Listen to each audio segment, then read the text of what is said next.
Graça e paz, irmãos. Boa noite a todos. Sejam bem-vindos em nome de Jesus, à casa do Pai. Uma noite muito especial para nós, né? Como igreja do Senhor, como filhos daquele que morreu e ressuscitou. Esta é a data de maior impacto para nós.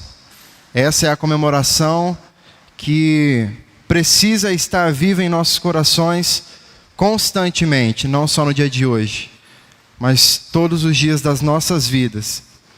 Hoje nós nos aproveitamos do dia, da data, para relembrarmos com mais entusiasmo, com mais vigor deste dia, e para que a chama possa ser reacendida em nossos corações, diante deste feito que nós temos o privilégio de desfrutar em nossas vidas. Amém?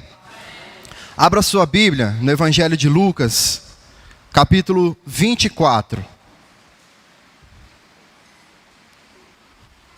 Evangelho de Lucas, capítulo 24. Obrigado, Ismael. Nós vamos ler dos versículos 13 até o 35.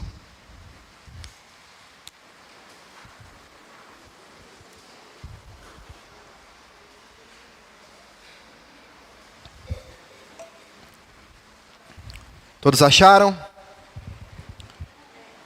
Diz assim o texto: Naquele mesmo dia, 2 discípulos estavam indo para uma aldeia chamada Emaús, que ficava a uns 10 quilômetros de Jerusalém. Iam conversando a respeito de tudo o que tinha acontecido. Enquanto conversavam e discutiam, o próprio Jesus se aproximou e ia com eles. Porém, os olhos deles estavam como que impedidos de o reconhecer. Então ele lhes perguntou: o que vocês estão discutindo pelo caminho? Eles pararam, entristecidos. Um, porém, chamado Cleopas, respondeu: será que você é o único que esteve em Jerusalém e não sabe o que aconteceu lá nesses últimos dias? Ele lhes perguntou: do que se trata? Eles explicaram: aquilo que aconteceu com Jesus, o Nazareno, que era profeta, poderoso em obras e palavras diante de Deus e do povo, e como os principais sacerdotes e as nossas autoridades o entregaram para ser condenado à morte e o crucificaram. Nós esperávamos que fosse ele quem havia de redimir Israel. Mas depois de tudo isto, já estamos no 3º dia de que essas coisas aconteceram. É verdade também que algumas mulheres do nosso grupo nos surpreenderam. Indo de madrugada ao túmulo e não achando o corpo de Jesus, voltaram dizendo que tinham tido uma visão de anjos, os quais afirmam que ele vive. De fato, alguns dos nossos foram ao túmulo e verificaram a exatidão do que as mulheres disseram, mas não o viram. Então ele lhes disse: como vocês são insensatos e demoram para crer em tudo que os profetas disseram. Não é verdade que o Cristo tinha de sofrer e entrar na sua glória? E começando por Moisés e todos os profetas, explicou-lhes o que constava a respeito dele em todas as Escrituras. Quando se aproximavam da aldeia para onde iam, ele fez menção de passar adiante. Mas eles o convenceram a ficar, dizendo: fique conosco, porque é tarde, e o dia já está chegando ao fim. E entrou ele para ficar com eles. Versículo 30. E aconteceu que, quando estavam à mesa, ele pegou o pão e o abençoou. Depois partiu o pão e o deu a eles. Então os olhos deles se abriram, e eles reconheceram Jesus. Mas ele desapareceu da presença deles. E disseram um ao outro: não é verdade que o nosso coração ardia no peito quando ele nos falava pelo caminho, quando nos explicava as Escrituras? E na mesma hora, levantando-se, voltaram para Jerusalém, onde acharam reunidos os 11 e outros com eles, os quais diziam: de fato, o Senhor ressuscitou e já apareceu a Simão.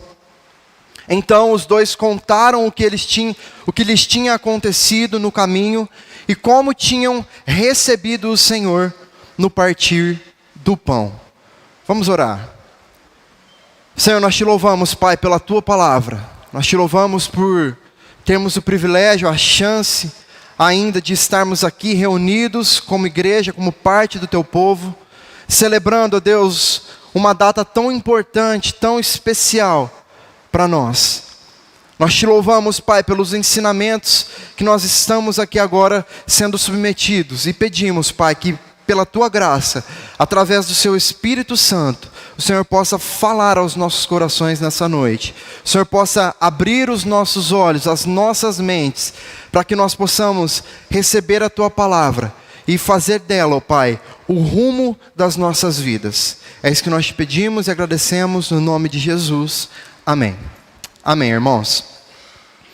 Quando nós pensamos então no tema da Páscoa, nós precisamos nos lembrar, como eu já disse, que nós estamos diante aqui do acontecimento mais glorioso da história da humanidade.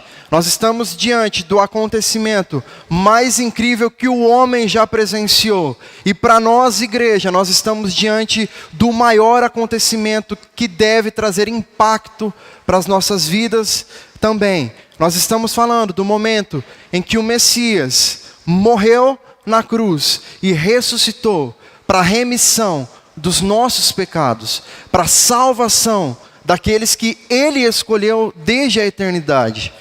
Não há momento nenhum na história da humanidade que possa superar o que Jesus fez na cruz por nós. Porém, no decorrer dos dias, no decorrer das nossas caminhadas, do nosso dia a dia, conforme nós vamos passando por situações, por tribulações, por dificuldades, nós temos a tendência de nos esquecermos. Nós somos sucumbidos, por tudo que nos acomete no decorrer das nossas vidas, pelas circunstâncias. E nós deixamos de perceber, e nós deixamos de enxergar o verdadeiro impacto que a ressurreição de Cristo tem e pode trazer para as nossas vidas.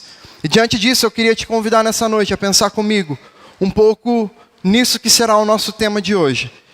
O impacto da ressurreição.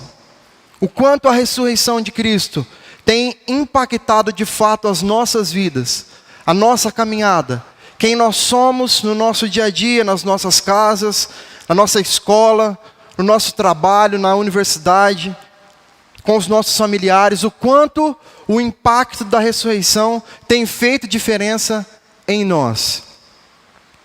Certo homem morava em uma aldeia muito distante, longe de toda a civilização. Era um lugar muito bonito, um lugar muito tranquilo e muito seguro de se viver também. No fundo da sua casa, praticamente como o seu quintal, ele tinha uma fonte, uma nascente de águas cristalinas, águas puras.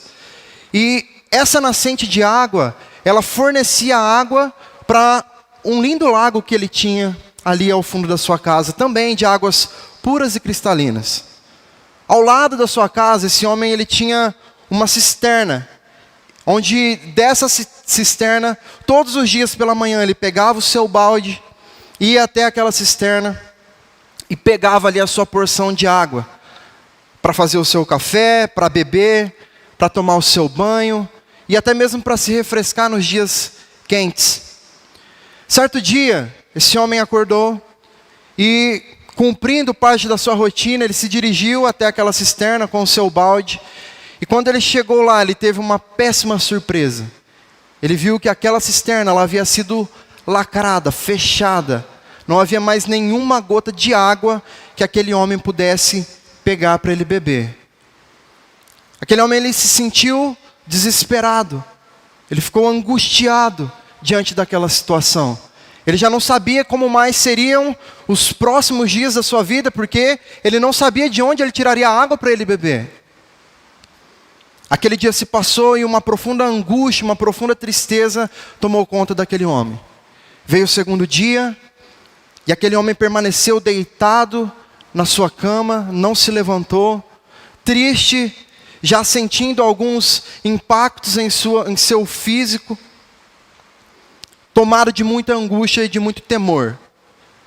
No terceiro dia, já sem água, quando o seu corpo começa a manifestar alguns sinais de desidratação, alguns sinais de deficiência por falta de água, aquele homem é acordado com o barulho de algumas crianças.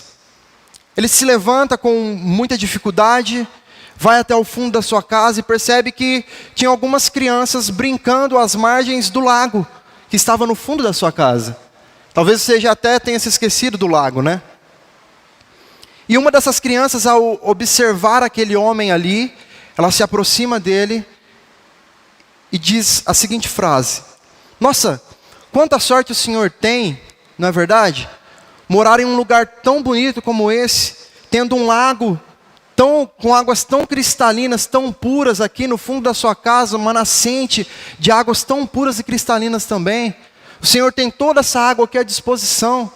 O Senhor pode beber água quando o Senhor quiser, o Senhor pode pegar água para fazer um café, para tomar o seu banho, para se refrescar em dias quentes, ou então até mesmo para se divertir como nós estamos. Reflexivo, aquele homem abaixou sua cabeça, entrou para dentro de sua casa, pegou o seu balde e foi até a nascente do rio pegar a sua porção de água. Essa é uma simples história, irmãos, para ilustrar mais ou menos a experiência que tiveram aqueles 2 discípulos no caminho de Emaús. Eles estavam a caminhar com aquele que era o Salvador de suas vidas, mas eles não viam isso. Eles não conseguiram enxergar quem é que estava do seu lado. No capítulo 24, aqui do Evangelho de Lucas, nós vamos ver aí que existe o relato do momento em que Maria Madalena, Joana e Maria, mãe de Tiago, foram até o túmulo de Jesus, levando alguns óleos aromáticos para poder ungir o corpo de Jesus, né? Algo que era uma tradição da época, para que o corpo não cheirasse mal, né? Porém, quando elas chegaram lá, elas tiveram a surpresa de não encontrar o corpo de Cristo. O que na verdade não deveria ser uma surpresa para elas, né? Visto que elas já haviam sido alertadas que isso aconteceria. Bom, as 3 elas voltam então, após observarem o túmulo vazio, elas voltam para onde estava ali os 11 discípulos e todo o povo que seguia a eles, contam então sobre tudo o que elas viram, ou nesse caso que elas não viram, e elas falam também a respeito da visão que elas tiveram sobre o anjo, dizendo que Jesus não estava mais ali, que ele havia ressuscitado. Não sendo suficiente ali o que as mulheres estavam falando, né? Mais discípulos foram então averiguar a situação, né? Simão, é dito aqui que foi até lá, até o túmulo para averiguar a situação. E ele confirmou que tudo que as mulheres disseram era de fato verdade. Então, esse relato, irmãos, ele é a contribuição mais importante aqui do Evangelho de Lucas para as narrativas da ressurreição de Jesus. Aqui nós vamos ver Jesus corrigindo uma compreensão equivocada que aqueles discípulos tinham, através da própria Bíblia, mostrando através das Escrituras, que de fato, qual era de fato o propósito, o plano de Jesus, que ele realmente tinha que vir sofrer e voltar para a sua glória. E ele faz tudo isso através das Escrituras. Então, a partir disso, os olhos deles se abrem e eles podem de fato ver a realidade da ressurreição de Jesus.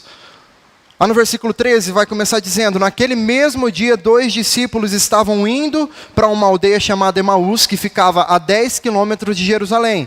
E iam conversando a respeito de tudo o que tinha acontecido. O texto do capítulo 24, irmãos, ele vai começar dizendo que no primeiro dia da semana, ou seja, no domingo, as mulheres foram ao túmulo de Jesus, tá? E aqui no versículo 13 vai dizer que no mesmo dia, ainda no domingo, ou seja, no dia em que Jesus ressuscitou, no dia da ressurreição, aqueles 2 discípulos iam para a aldeia de Emaús. Aqueles 2 discípulos deixavam Jerusalém e se dirigiam então para Emaús. Não há muitas informações aqui sobre quem seriam esses 2 discípulos, né? Tudo que nós podemos saber aqui é que eles não eram parte dos 11 discípulos, e 11 porque Judas já não estava mais aqui no meio deles. e que o nome de um deles era Cleopas, tá? É muito provável que aqueles estavam voltando de Jerusalém, no caso, das comemorações da Páscoa, ok? Verso 15. Enquanto conversavam e discutiam, o próprio Jesus se aproximou e ia com eles. Porém, os olhos deles estavam como que impedidos de o reconhecer. O fato, irmãos, daqueles 2 discípulos ali estarem conversando entre si, discutindo sobre as coisas que haviam acontecido, demonstra que eles ainda tinham um fundinho de esperança. Demonstra que eles ainda não estavam totalmente convencidos que de fato tudo aquilo que Jesus havia mostrado, ensinado e vivido perto deles era passageiro, tinha acabado ali. Essa conversa entre eles, essa discussão, ainda que em um tom pessimista e triste, demonstra que eles ainda não tinham se conformado completamente com o que estava acontecendo. Eles ainda se interessavam de saber sobre como as coisas tinham acontecido, sobre o que realmente tinha acontecido, do porquê daquelas coisas estarem acontecendo daquela forma. Só que isso não foi suficiente. Não foi o suficiente porque eles não permaneceram em Jerusalém. Eles não permaneceram à espera de Cristo. Eles desistiram ali, eles estavam ali e eles já não mais acreditavam que Jesus podia de fato ressuscitar. O texto diz, mas já é o 3º dia que essas coisas aconteceram. Então, irmãos, diante dos acontecimentos, já no 3º dia ali, após a morte de Jesus, diante de toda essa incerteza, diante de todo o medo que talvez estivesse no coração daqueles 2 discípulos, eles decidem ir embora. É muito provável que muitos outros tenham ido embora também após ver o que aconteceu, né? Mas algo que eles não estavam esperando acontece. O próprio Jesus se aproxima deles e começa a caminhar ao lado deles e conversar com eles.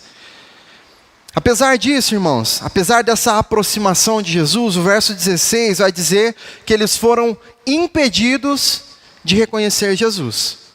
O texto aqui ele é muito claro, muito enfático. O texto diz que eles foram impedidos de reconhecer Jesus. É difícil nós sabermos aqui se esse impedimento, a causa dele, se é por conta da incredulidade deles mesmo, ou se o próprio Jesus se fez diferente para que eles não o conhecessem. O mais provável aqui para nós entendermos é que foi uma ação espiritual de fato que aconteceu aqui, para que eles não reconhecessem Jesus. De uma forma ou de outra, eles estavam com Jesus, ouvindo a voz de Jesus, mas não o reconheceram. Muito porque também Jesus já tinha o seu corpo glorificado. Então, todas essas questões aí impediam, então, de fato, que aqueles discípulos enxergassem quem Jesus era. Então, fato é aqui, irmãos, algo muito interessante para nós vermos, é que aqueles discípulos, eles estavam sendo submetidos a algo que nós estamos sendo submetidos hoje. Por quê? É evidente que para nós hoje, a força, a clareza da ressurreição de Cristo, ela não se dá por conta de um ato físico, ou por conta daquilo que os nossos olhos são capazes de ver, mas sim pela fé por meio da palavra. Nós cremos que Jesus ressuscitou, mas nós não o vimos. Nós não estávamos lá, nós não participamos. Nós cremos que ele nasceu, viveu, conviveu com pessoas, teve o seu ministério, trabalhou aqui, morreu, ressuscitou. Pela fé, na palavra que temos. Então aqueles discípulos, naquele momento, eles estavam sendo submetidos a também, pela fé, acreditarem que as palavras que Jesus já havia dito a eles, prometido a eles, eram de fato reais. E eles estavam com uma certa dificuldade. Talvez nós consigamos entender eles. Porque nós ainda hoje temos essa dificuldade. A diferença, irmãos, é que nós temos muito mais material nas nossas mãos para crermos. Aqueles irmãos não tinham tanto material como nós temos em nossas mãos para crermos. Tudo bem, eles viveram na prática ali, caminharam com Jesus, né? Isso é um ponto a mais que eles têm em relação a nós, né? Mas, da mesma forma como eles duvidavam ali, nós no decorrer dos nossos dias, muitas das vezes vivemos nos esquecendo da existência de Cristo. É como se Ele não existisse. Nós olhamos para tudo que nos acomete, para tudo que acontece em nosso redor, à nossa volta, e nós simplesmente nos esquecemos que existe um Deus que está no controle de todas as coisas. Versículo 17. Então lhes perguntou: o que é que vocês estão discutindo pelo caminho? E eles pararam entristecidos. Um, porém, chamado Cleopas, respondeu: será que você é o único que esteve em Jerusalém e não sabe o que aconteceu lá nesses últimos dias? Ousado ele, né? Muito ousado a forma como ele se dirige, né? Talvez até com uma certa aspereza na fala aqui. Ele lhes perguntou. Jesus, por sua vez, se mostrando muito paciente, muito bondoso, amoroso. Ele ainda pergunta: mas do que se trata? Eles explicaram: aquilo que aconteceu com Jesus, o Nazareno, que era profeta, poderoso em obras e palavras, diante de Deus e de todo o povo, e como os principais sacerdotes e as nossas autoridades o entregaram para ser condenado à morte e o crucificaram. O que nós notamos aqui, irmãos, nesse trecho?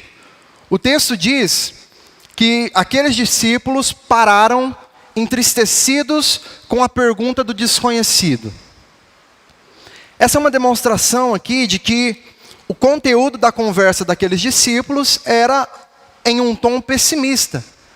Eles estavam tristes com tudo que estava acontecendo já, tendo que suportar algo pelo qual eles vinham acreditando há um bom tempo, se empenhando há um bom tempo, vivendo as suas vidas para aquilo por um bom tempo, e de repente aquilo se acaba. Eles estavam tristes, cabisbaixos, e ainda surge um desconhecido do nada no meio do caminho, intrometido, querendo saber do que eles estavam falando, sem saber de tudo que já estava acontecendo. Será que esse cara vive na lua?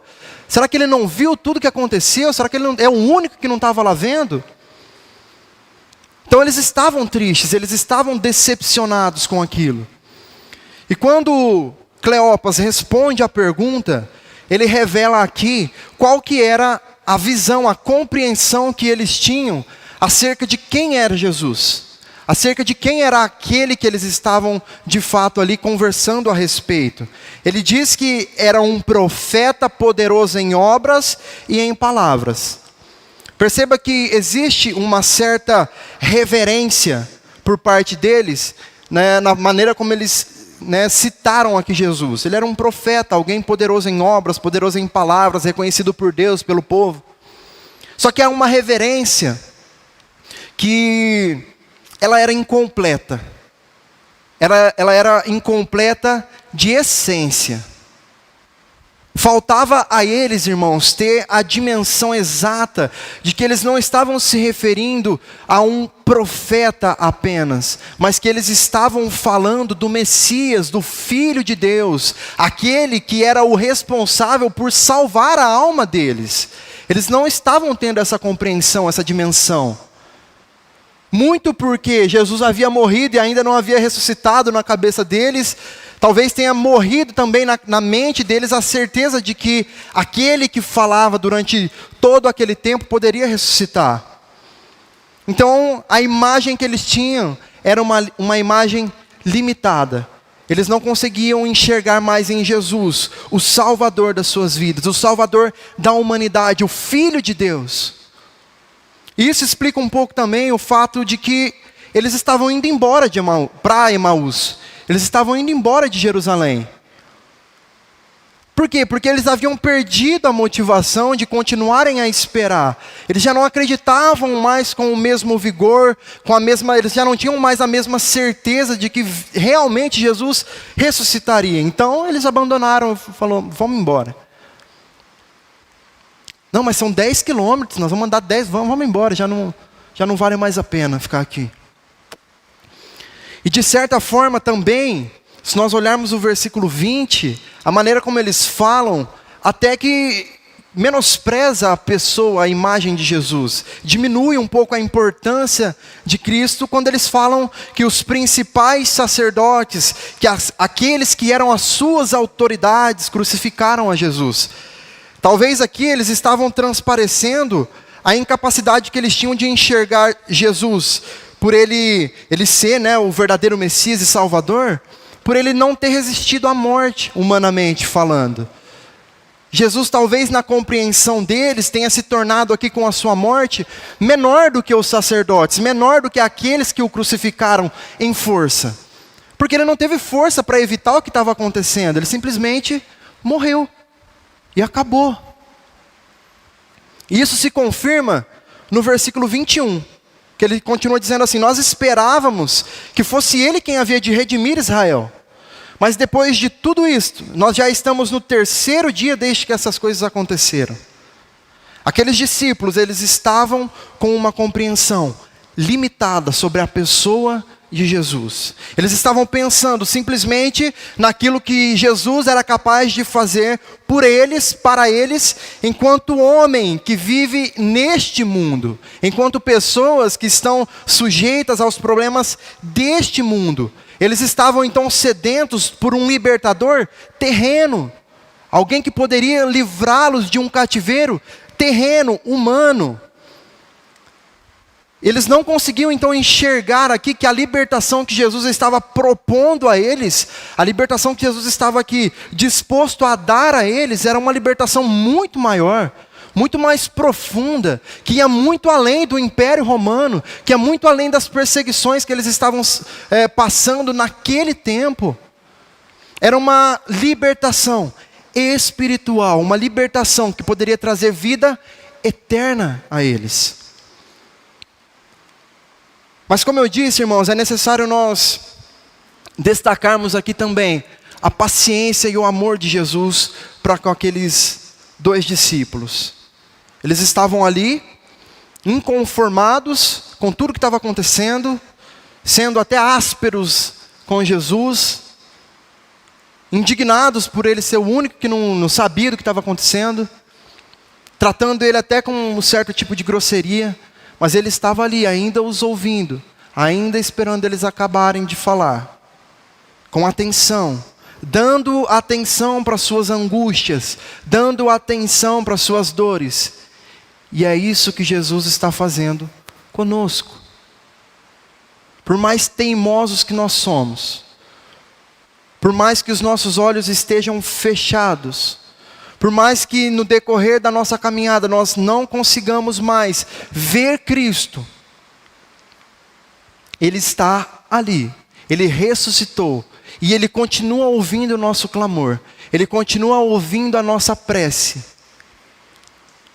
Mas Ele não simplesmente ouve, irmãos. A sequência do versículo vai dizer: é verdade também que algumas mulheres do nosso grupo nos surpreenderam. Indo de madrugada ao túmulo e não achando o corpo de Jesus, voltaram dizendo que tinham tido uma visão de anjos, os quais afirmaram que ele vive. De fato, alguns dos nossos foram ao túmulo e verificaram a exatidão do que as mulheres disseram, mas não viram. Eles queriam acreditar, mas não tinham fé para isso. Foram lá, não viram, não acharam, mas cadê ele então, já que ele ressuscitou? É interessante, irmãos, que aqueles discípulos, eles foram expostos aqui ao fato de não ter encontrado Jesus no seu túmulo, nem pelas mulheres, nem pelos outros discípulos que foram lá comprovar aquilo, mas mesmo diante de algo que comprovava essa situação, que o próprio Jesus já havia dito a eles que aconteceria, eles ainda não eram capazes de acreditar, eles ainda tinham dificuldades de acreditar. E isso indica a falta de fé daqueles discípulos, a falta de compreensão em relação à importância e ao impacto que a ressurreição traz para a vida do homem. E aqui Jesus se cansa então de deixar aqueles homens falar, e ele toma a palavra. É por isso que eu disse, Jesus não está apenas ouvindo, mas ele também fala. Verso 25. Então ele lhes disse: como vocês são insensatos e demoram para crer em tudo que os profetas disseram. Se eles acharam que eles seriam rudes com Jesus e tudo bem, eles estavam enganados.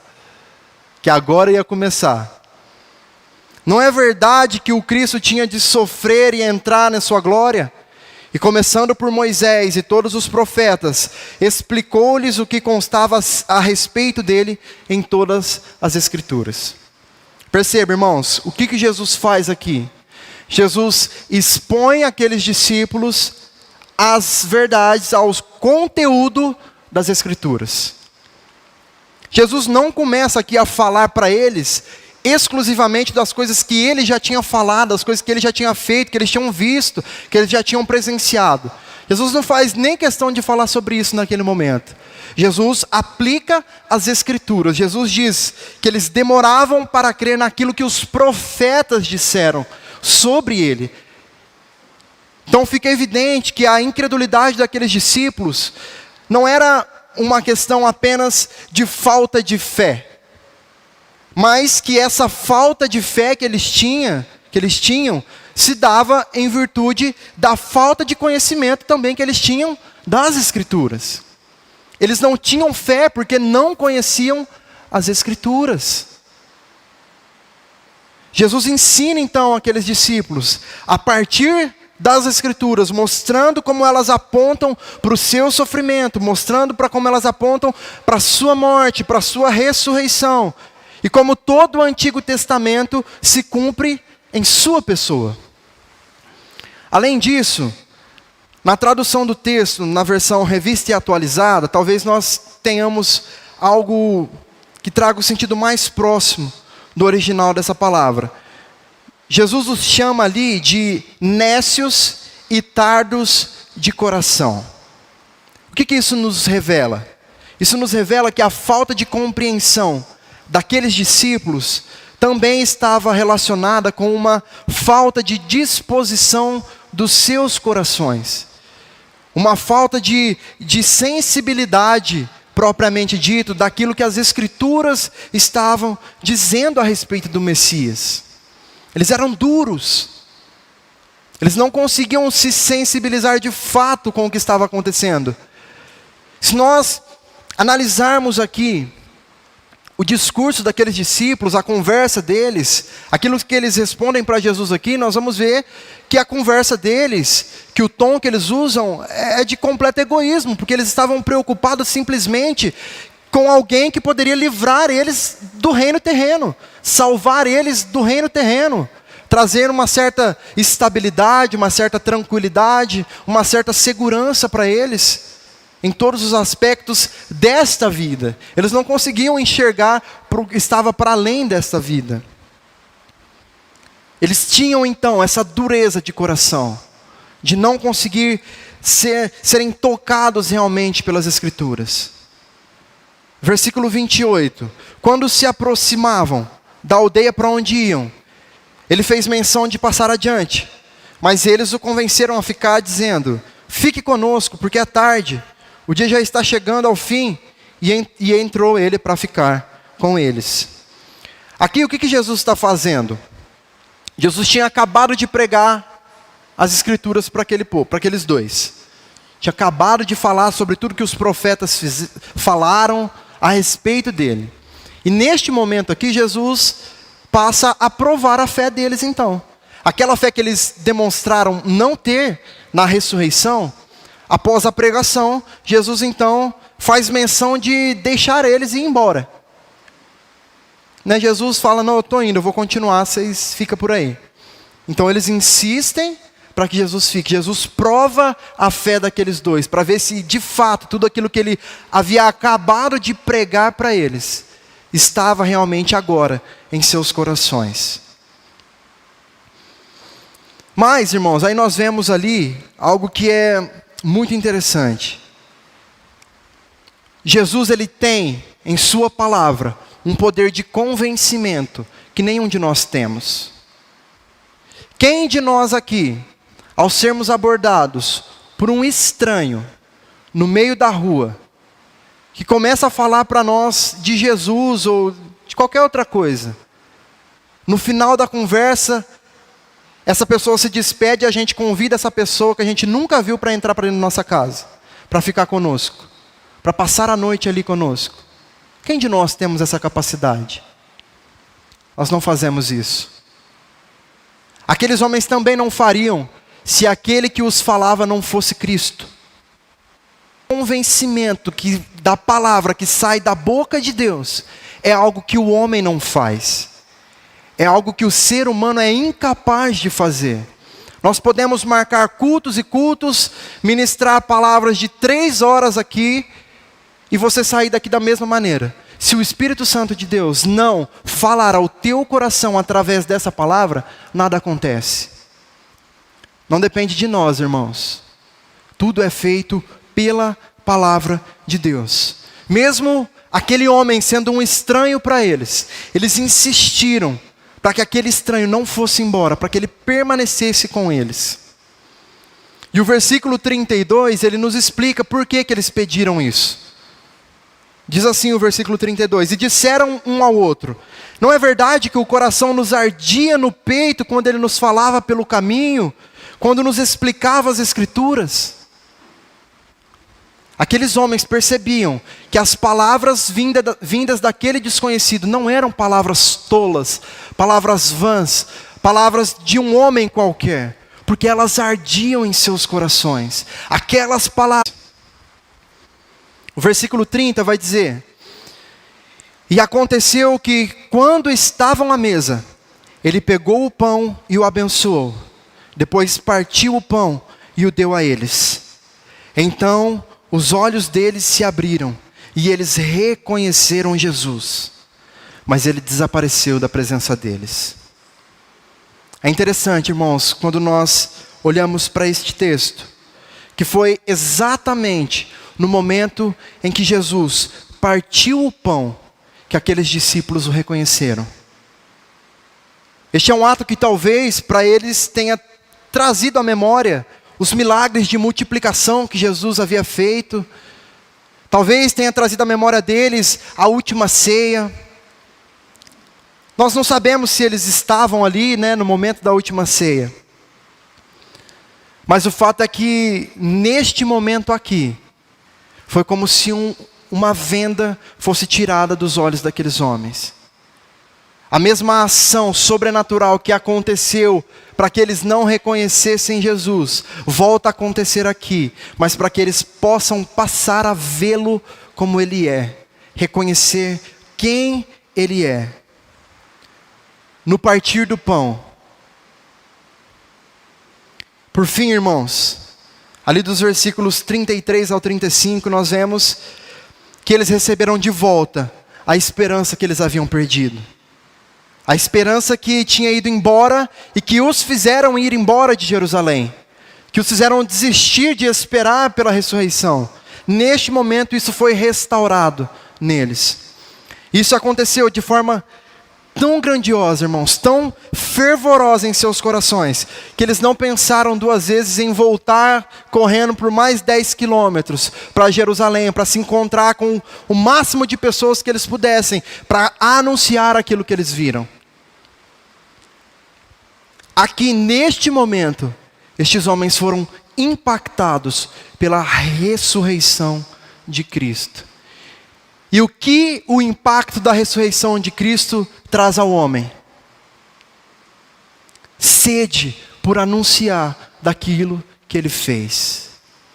Irmãos, perceba que a vida cristã, ela não tem segredo. Nós vamos rodar e vamos cair no mesmo lugar. Tudo leva a igreja a anunciar o Evangelho, a pregar Cristo, a pregar o arrependimento de pecados, transformação de vidas, a levar boas novas da salvação aos necessitados. Esses 2 aqui eram 2 necessitados, 2 coitados que não conseguiam mais ver Cristo, que estavam perdidos em seus sentimentos, em suas dores, em suas angústias. E Jesus foi ali e os capacitou para que eles voltassem a fazer aquilo que eles não deveriam ter parado de fazer. Nós temos esses momentos nas nossas vidas. Nós passamos por momentos em que nós perdemos o desejo, perdemos a vontade, perdemos a fé. Muitas das vezes nós não temos fé nem para nós, imagine para pregar para os outros. Mas Jesus está aqui, falando aos nossos corações, dia após dia, para restaurar em nós, para reacender em nós a chama que somente Ele é capaz de acender. Irmão, se Jesus está falando e a chama não está reacendendo, algo de muito errado está acontecendo conosco. Talvez nós precisemos rever o caminho que nós estamos trilhando, rever as vozes que nós temos ouvido, reinterpretar e ressignificar o que de fato representa a cruz de Cristo para nós, a obra de Cristo nas nossas vidas. Como crentes, não existe a possibilidade de nós ouvirmos a voz de Cristo, irmãos, e isso não tocar os nossos corações. Das duas uma, se nós estamos ouvindo e isso não está tocando o nosso coração, ou o problema está em nós que estamos ouvindo, ou o problema está na mensagem que estamos ouvindo. Mas nós precisamos de humildade. Porque é muito fácil apontar o dedo e falar que a culpa é do outro. E a tendência é que nós façamos isso. Aqueles homens fizeram isso naquele momento. Como que você não sabe o que está acontecendo? Você é o único que não sabe? Mas no momento certo, os olhos deles foram abertos.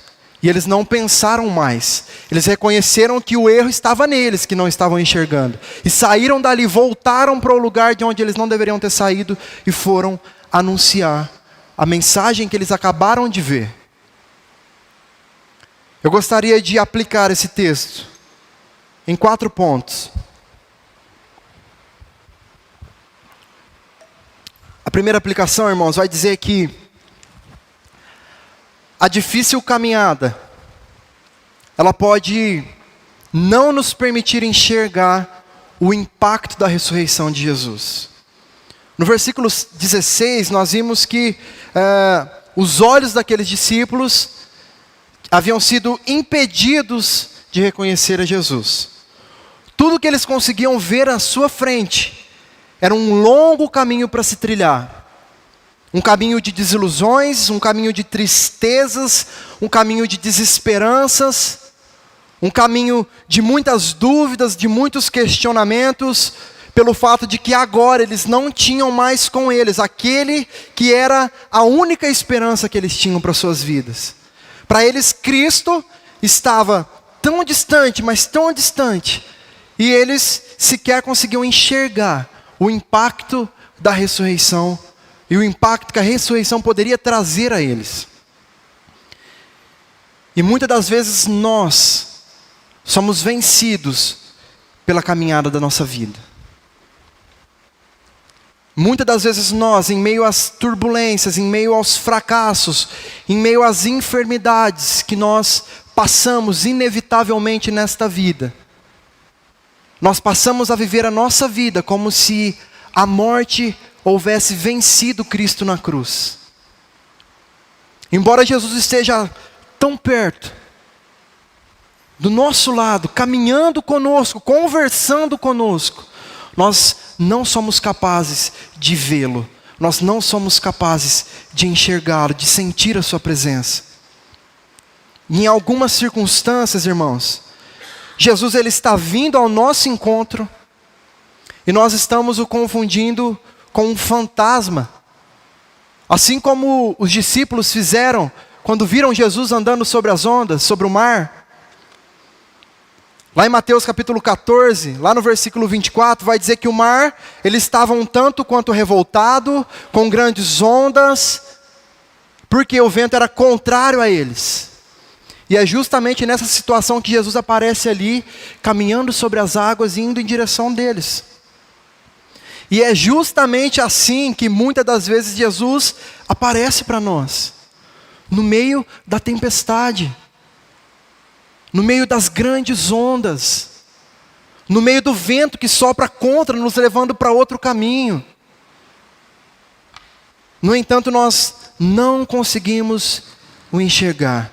Nós olhamos para essas circunstâncias, nós olhamos para essas situações, nós atribuímos tudo isso ao inimigo, ao diabo, e não conseguimos ver Cristo vindo em nossa direção, para nos trazer a paz, para nos trazer o refrigério, para reacender em nós a chama que se apagou.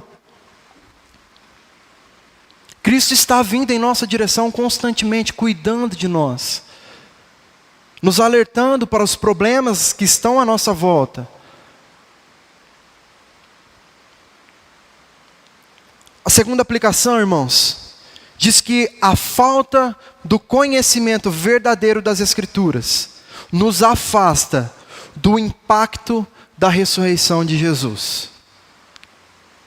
No versículo 25, aqui de Lucas 24, que nós lemos, nós vemos Jesus repreendendo aqueles 2 discípulos, porque eles demoram a entender o que os profetas disseram. Ou seja, eles demoram a entender o que as Escrituras ensinavam acerca de Jesus. E quando nós analisamos a raiz da palavra demoram, que é utilizada aqui por Jesus, ela tem como aplicação também, e talvez até principal para este contexto, a palavra preguiça. Então veja, vocês são preguiçosos demais para entender aquilo que os profetas disseram. É isso que Jesus estava dizendo para eles. E aí, a história ela muda um pouco de figura. Ela muda um pouco no nosso entendimento. Por quê? Jesus não estava dizendo aqui que eles tinham algum tipo de dificuldade intelectual de entender o que estava acontecendo, ou o que estava sendo ensinado, ou então que existiam fatores externos que estavam impedindo que eles aprendessem, que eles entendessem a mensagem dos profetas. O que Jesus está dizendo aqui é que eles não tinham vontade de fato de entender, porque eles eram preguiçosos demais para se dedicarem verdadeiramente a entender aquilo que as Escrituras falavam a respeito deles. E é exatamente isso, irmãos, que nos afasta do impacto da ressurreição de Jesus. Os dias eles estão cada vez mais corridos, as nossas vidas estão cada vez mais cheias de tarefas, nós nos consideramos cada vez mais sem tempo. Mas geralmente, irmãos, essa falta de tempo, ela está muito mais relacionada com a falta de prioridade do que propriamente dito com falta de tempo. Veja, nós temos tempo para trabalhar, nós temos tempo para estudar, nós temos tempo para ir à academia, para ir ao salão de beleza, nós temos tempo para ficar horas na frente da televisão assistindo uma série ou um filme que nós gostamos, para assistir uma partida de futebol. Os palmeirenses estão felizes hoje. Nós temos tempo para ficar horas e horas assistindo vídeos no nosso celular, jogando no nosso celular. Quantos de nós aqui já nos surpreendemos com o tempo que a gente já passou no celular? Nossa, perdi a hora. Nossa, eu estava aqui sentado, eu tinha que fazer isso, isso e isso, fiquei aqui mexendo no celular, o tempo passou, nem vi o tempo passar. De vídeo de minuto em minuto, horas se vão, e a gente nem percebe. Nós só não temos tempo, irmãos, para Deus. O tempo que temos para Deus é de domingo, das 19 às 21. Jesus está dizendo: vocês demoram a entender as Escrituras, vocês não têm tempo para ouvir a voz de Deus, vocês priorizam tudo à sua volta, menos a palavra, vocês amam tudo à sua volta, vocês valorizam tudo que está com você, mas não amam a Deus e a sua palavra. Isso nos leva para a nossa terceira aplicação. Ter disposição de ouvir o que as Escrituras têm a dizer é o que irá trazer de volta a nós o impacto da ressurreição de Jesus.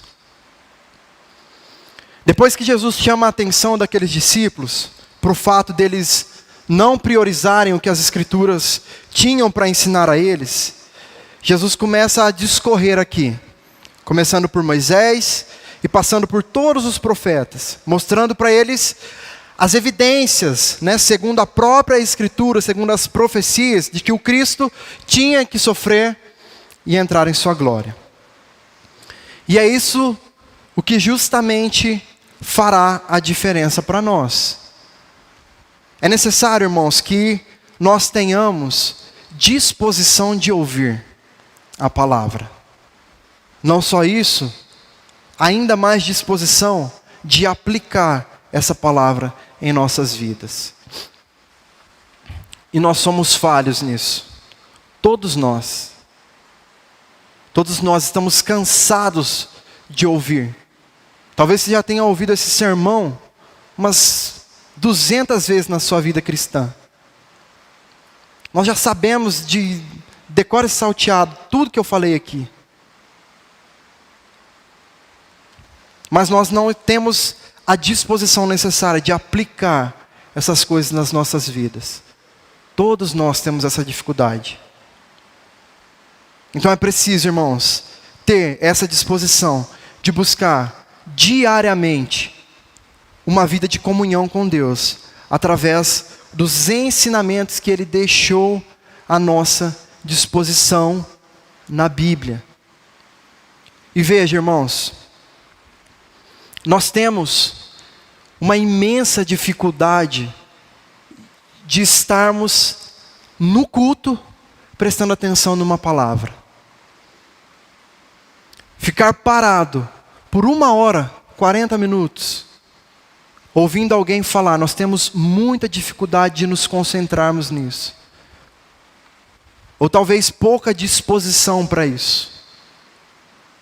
Eu citei agora há pouco, nós passamos 5 horas na frente de uma TV assistindo uma série, a gente não levanta uma vez para beber água e ir no banheiro. A gente nem lembra que a gente bebe água e que a gente precisa ir no banheiro.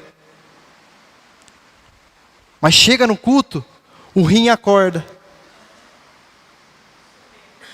A gente bebe 3 litros d'água, vai no banheiro 5 vezes. Prioridade. Prioridade nos falta. É difícil demais para nós estarmos concentrados no que a palavra tem a nos dizer.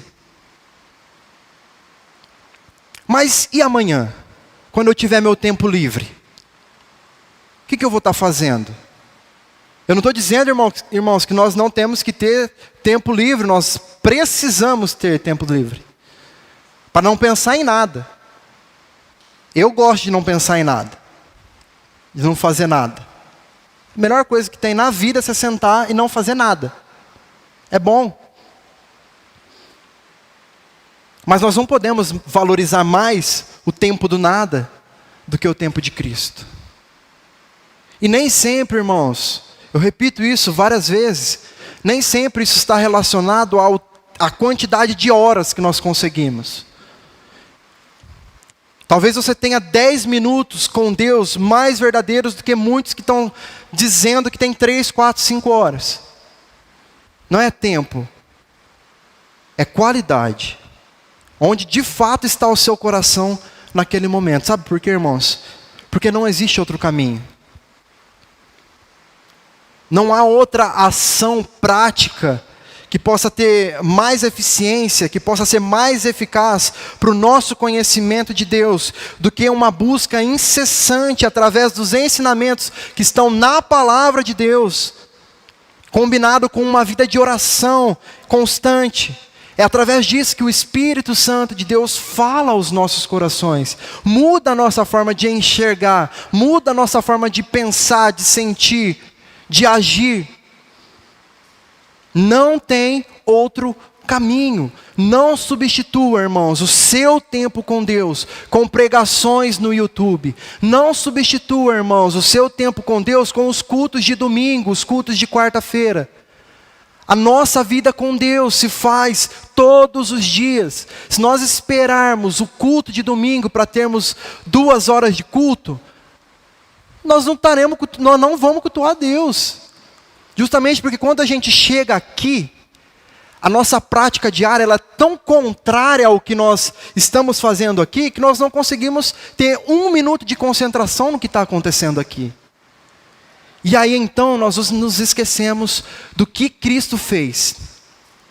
Jesus não passou tudo o que Ele passou, irmãos, não sofreu tudo o que Ele sofreu, não ressuscitou para nós não darmos o mínimo de atenção necessária para isso. É comum na vida do crente, a maioria aqui tudo mais velho de igreja, é comum que essas coisas se tornem normais na nossa vida. A gente está tão acostumado, está tudo tão batido, está tudo tão maçante, que parece que a gente já sabe de tudo, e tudo bem, e a gente está vivendo a nossa vida no piloto automático, e tanto faz o que é falado aqui na quarta, no domingo, na quinta, tanto faz, sabe, aí a gente dá mais atenção para um vídeo de 30 segundos no Instagram de um pastor que você nunca viu na tua vida, que nunca foi te visitar, que nunca orou por você, que nunca esteve no velório da tua família. Valorize o que você tem. Valorize a Bíblia que você tem na tua casa. Valorize os 10 minutos livres no seu dia e dá ele para o Senhor. Totalmente, verdadeiramente. Não espere, irmãos, você sentir vontade, porque você não vai sentir vontade nunca. A vontade que nós temos é de pecar. E ponto final. Essa é a vontade que o homem tem. E a nossa última aplicação vai dizer que a comunhão com o povo na casa de Deus é o que sempre manterá viva em nós o impacto da ressurreição de Jesus.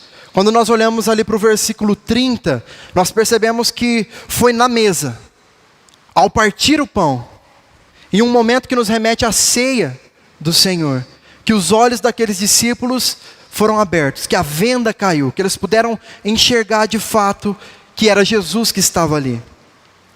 Irmãos, não tem como olhar para este momento aqui e não conseguir enxergar a importância que há na comunhão do povo de Deus, na casa de Deus. O apóstolo Paulo, na sua primeira carta aos Coríntios, ele repreende aquela igreja, os crentes, pela divisão e pela falta de unidade que eles causavam ali durante a celebração da ceia do Senhor. Ele deixa claro ali para eles que a ceia, ela é uma oportunidade para os crentes se unirem em torno da obra de Jesus na cruz, em torno da fé que eles têm nessa obra redentora. Paulo ali ele vai destacar que o pão que é partido durante a celebração da ceia representa o quê? O corpo de Cristo, e que todos os crentes que participam da ceia estão compartilhando do mesmo corpo. 1 Coríntios 10, 17 diz: porque nós, sendo muitos, somos um só pão e um só corpo, porque todos participamos do mesmo pão.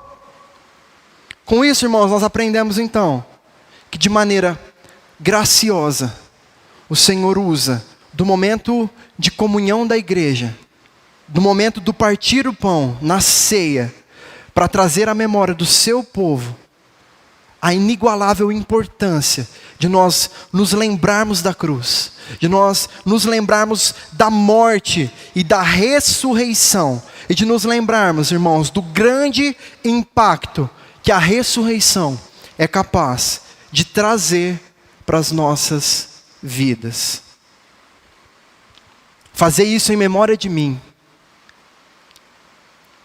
A ceia, ela serve também para nos lembrar do que significa a morte de Jesus, o que significa a ressurreição de Cristo. E eu gostaria de concluir com os irmãos.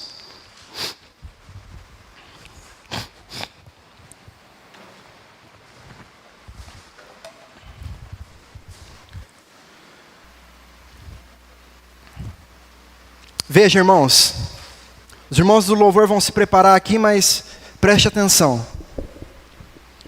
Perceba que os olhos daqueles discípulos só foram abertos quando Jesus entrou na casa. Até então eles não haviam enxergado nada. Esse é o poder, irmãos, que está na ressurreição de Jesus. Por quê? Aqui, na ressurreição, Jesus comprova então todo o andar, todo o agir, todo o seu ministério. Ele é fortalecido, ele é comprovado aqui, no momento em que ele ressuscita. O Senhor então, através da sua palavra e na ação do seu Espírito, ele nos convence de que vale a pena convidá-lo para entrar na casa. O Senhor, ele nos convence de que vale a pena recebê-lo na casa. de que vale a pena insistir para que ele permaneça, para que ele fique na casa. E muito mais do que isso, irmãos, através do agir poderoso da sua palavra e da ação do seu Espírito, ele nos convence de que não há outra possibilidade para nós continuarmos a nossa jornada sem a presença dele na casa. A ressurreição de Jesus, irmãos, ela causará um impacto verdadeiro na nossa caminhada, na nossa jornada, nas nossas decisões, nos nossos pensamentos, na nossa maneira de enxergar a vida e as coisas. Quando Jesus entrar para morar em nós, e nós a partir de então nos alimentarmos dele. É isso que a ceia representa. Nós estamos falando do corpo de Cristo. Nos alimentamos dele, nos alimentamos da sua palavra, daquilo que ele tem a nos dizer. Do lado de fora da casa, irmãos, os nossos olhos apenas enxergarão a Cristo como um desconhecido. E por mais que ele esteja ali, do nosso lado, exatamente do nosso lado, assim como aqueles discípulos, nós não seremos capazes de vê-lo, de enxergá-lo. Ou então, como aquele homem que tinha um lindo lago de água cristalina no fundo da sua casa, ficou ali chorando porque a cisterna havia sido fechada e não conseguia ver a imensidão de águas que estavam disponíveis para ele naquele momento. Feche seus olhos, irmãos, vamos orar. Te louvamos, Pai, e bendizemos o seu santo nome, porque o Senhor é bom, porque o seu amor e as suas misericórdias duram para sempre e se renovam a cada manhã sobre as nossas vidas. Te agradecemos, Pai, pela tua palavra, porque nós sabemos, Pai, que é impossível que a sua palavra seja proferida sem deixar marcas nas pessoas. Nós clamamos, Pai, que através do seu Espírito, o Senhor toque os nossos corações nessa noite. O Senhor restaure em nós, reacenda a chama, ó Deus, de quando o Senhor está falando, nos fazendo entender o impacto que há na ressurreição do teu Filho, Pai. Não nos permita que nós nos esqueçamos, Deus, do que é a sua ressurreição. Não nos permita, Pai, nos esquecermos da sua morte, da sua entrega, do seu sofrimento na cruz. Nos perdoe, Pai, por todas as vezes que pensamos apenas em nós, por todas as vezes que pensamos apenas naquilo que o Senhor tem a nos dar neste mundo. Nos perdoe por todas as vezes, Pai, que nós nos sentimos sozinhos, como se o Senhor tivesse perdido na cruz. Nos perdoe, Pai, por todas as vezes que nós agimos como se o Senhor sequer existisse, Pai. Como se a cruz não tivesse sido uma realidade, como se o Senhor não tivesse ressuscitado dentre os mortos e estivesse vivo em nosso meio hoje, habitando em nós através do seu Espírito. Nos perdoe, Pai, por todas as vezes que nós trocamos, Deus, o Senhor por qualquer outra coisa, por todas as vezes que nós priorizamos tudo à nossa volta e não priorizamos o Senhor. Nos perdoe, Pai. Que ao sairmos daqui nessa noite, nós não esperemos mais um ano para nos lembrarmos do que significa esta data. Que ao sairmos daqui, Pai, amanhã, nós possamos acordar em nossas casas, cientes, conscientes de que o Senhor morreu na cruz do Calvário, para justificar o seu povo, ressuscitou, vive, está à direita do Pai, esperando para buscar o teu povo. Não nos permita, Pai, que nós nos esqueçamos disso, porque se isso acontecer, nossa vida não terá sentido. Nos perdoe, Deus, pelo nosso egoísmo, por todas as vezes, Pai, que nós queremos alimentar, Pai, os nossos desejos, os nossos sonhos, os nossos planos, os nossos relacionamentos, que nós batemos o pé, que precisamos, que queremos, que desejamos, quando na verdade eles são uma afronta ao Senhor. Nos perdoe, Pai. E traga a nós um espírito humilde, para que nós possamos reconhecer aos pés de quem que nós precisamos estar, ouvindo a voz de quem. Nós queremos ouvir a Tua voz, Pai, e a de mais ninguém.